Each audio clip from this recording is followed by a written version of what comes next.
Hello guys. Sorry I didn't record for a while, but now I'm back. Thankfully I'm back to normal so I could record again.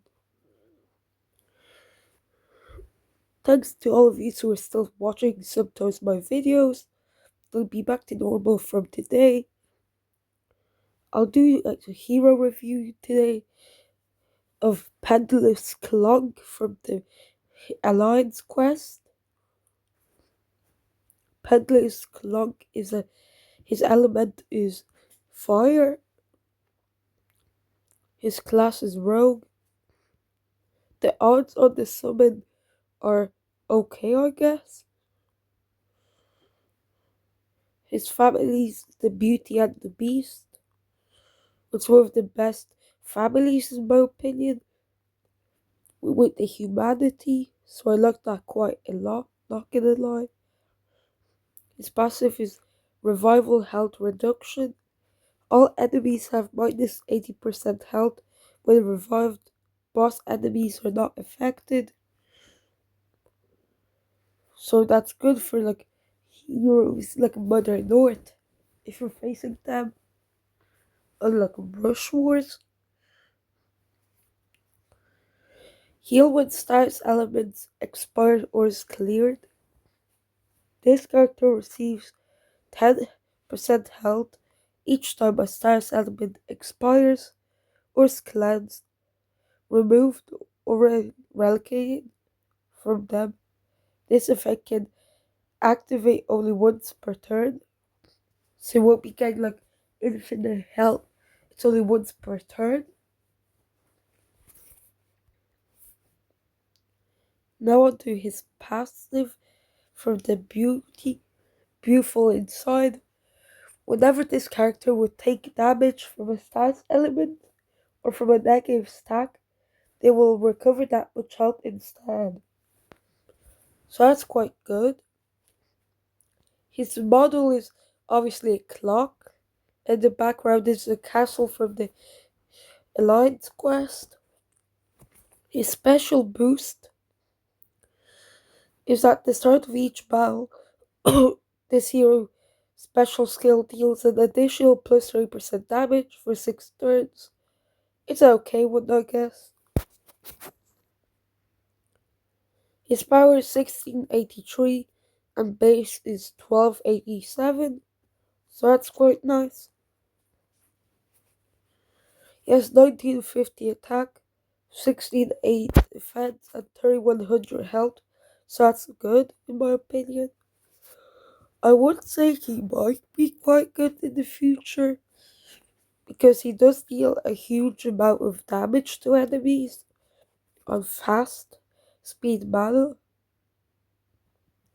His talent is the Master Evade, plus 20% chance to dodge special skills.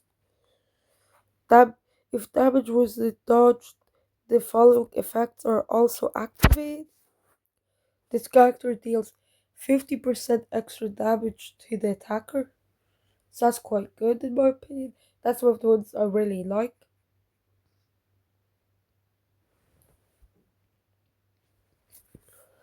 How to use his special skill?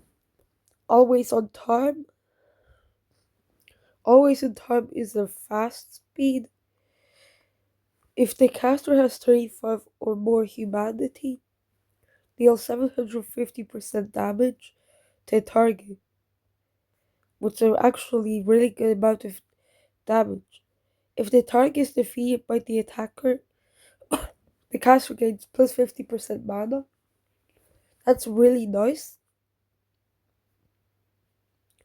After a character has received 5 direct mana additions from special skills during a single turn, all subsequent direct manas done by special. Yes, the thing what they did a while ago, they can't have any over 5 of mana additions and then they start decreasing because it was really strong. For the next 3 turns, this character deals 600% damage to a random enemy after an enemy casts their special skill. That's actually really good for if you have 35 humanity. The caster recovers 1000 health after 3 turns.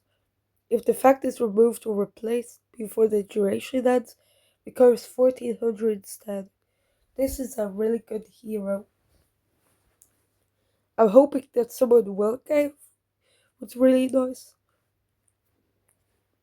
Otherwise, deal 600% damage to a target for the next 3 turns.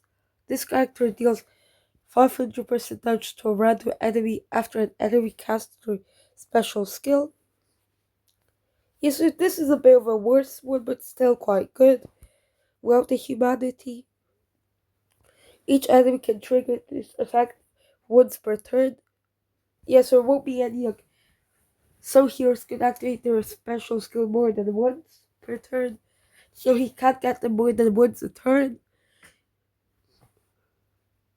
The caster recovers 800 health after 3 turns.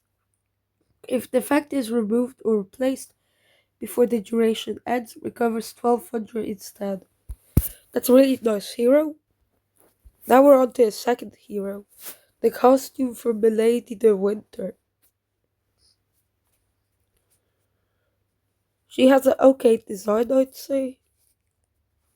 Her class is the Druid class, Master Companion. If this character receives any damage by the end of the turn, plus 15% chance to activate the following effects. So it's a turn minion with 25% health and 25 attack. They're only good for blocking damage, in my opinion. The family is the Musketeer family. Then she has quite good bonuses from the costume. Then her first passive is Resist Defense Elements. This character is immune to science elements and negative stacks. That effect doesn't apply to status elements that affect elemental defense.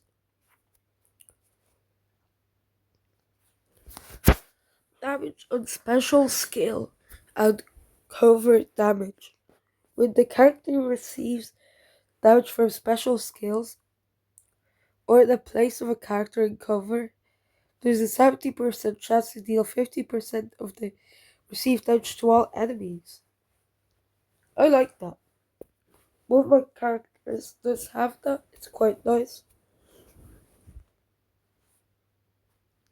She has 1700 attack, 1600 defense, and 3400 health. She has a bit less attack but more health than last hero.